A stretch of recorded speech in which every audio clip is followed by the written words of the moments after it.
नुकत्याच काळामध्ये दिल्ली सरकारनं असा नियम बनवण्याचा विचार केलाय, की 2028 पासून फक्त इलेक्ट्रिकल व्हेइकल्सच्या टू व्हीलर्स त्यांच्या इथे अलाउड असतील.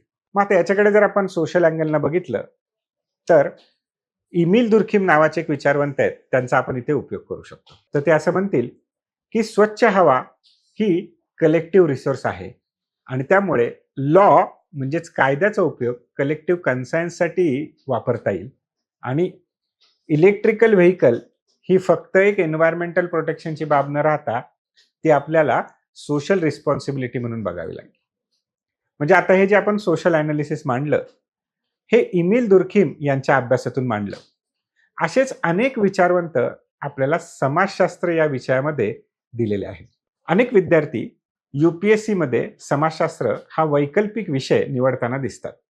मग नक्की हा विषय काय आहे? त्याचा सिलेबस काय आहे? कशा प्रकारे याच्यावर प्रश्न येतात? आतापर्यंत किती विद्यार्थ्यांनी हा विषय घेतला? याच्यामधून सक्सेस किती लोकांना मिळालं? या संदर्भात एक डिटेल सेमिनार कम वेबिनार येत्या 5 जुलैला आपण अरेंज करत आहोत. तर तुम्ही सगळ्यांनी या सेमिनारला या आणि याच्यावर आपण डिटेल तिथे चर्चा करूया. आणि याच संदर्भात आपली बॅच देखील 20 जुलैला चालू होत आहे. तर ती बॅच तुम्ही नक्की जॉइन करा. धन्यवाद.